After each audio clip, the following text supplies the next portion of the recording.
Hey guys, Marcus Catkin back with another daily fantasy update. Just wanted to recap last night's Chargers-Broncos game, and what a game we had. I mean, we had all the beginnings of a blowout, and then quickly the Chargers caught back up. Obviously, the Broncos held them off, but quickly let's just go over the Chargers side here. Keenan Allen, 9 catches, 73 yards, and a touchdown.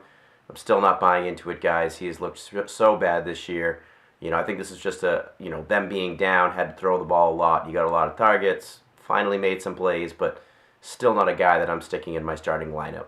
A guy that I am sticking in my starting lineup, though, while he's healthy, is Antonio Gates. He has just been a touchdown machine over these last few weeks. 2 more touchdowns again in this game. Guys, he is a top 3 tight end right now, well healthy. He is just looking amazing. One can only hope that his health stands up the rest of the year. Next up, we got Brandon Oliver. Disappointing game here. It was nice to see him get 20 touches, but just 63 total yards. I'm sure you guys heard throughout the game. They were talking about it at one point. I think he had like a dozen touches for negative yards. Really struggled here against the Broncos, but you do like seeing him get that kind of workload.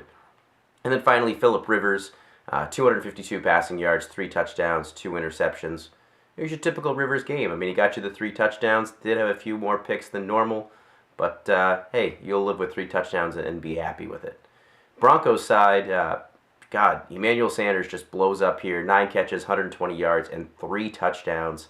If you're playing against him in PPR leagues like I am, wow, you get a lot of catching up to do. But what a great game. After starting off the season with no touchdown catches for several games, now seems to be finding himself in the end zone more and more.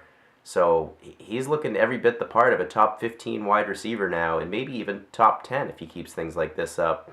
Demaryius Thomas, still a beast, 8 catches, 105 yards. Technically a down game for him over what he's been doing these last few games, but again, 8 catches, 105 yards, guys. You're going to take that all day. Next up, a couple of guys disappointing in this game, and they've kind of been disappointing the last couple games. Wes Welker and Julius Thomas combined for just 4 catches, just 28 yards, and no touchdowns. Julius Thomas, you're going to stick in your starting lineup every week, but Wes Welker, really getting worried about him, guys. He is not looking like his normal self. Ronnie Hillman, 23 touches here, 138 total yards, and man, it could have been a much bigger day for him. Had 2 touchdowns called back, and then gets vultured on another 2 touchdowns by Juwan Thompson.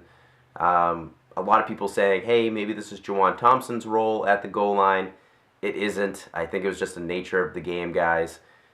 Last week when they played, Juwan Thompson just 1 red zone touch to Ronnie Hillman's 6. So Ronnie Hillman's still the guy, and 138 total yards. That's nothing to bat an eye at. That's still a great day.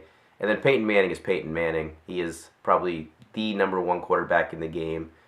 Him and Andrew Luck, there's a good argument there to be had, but he is just amazing. Don't forget to subscribe below for my daily fantasy updates, and follow me on Twitter @MarcusCatkin.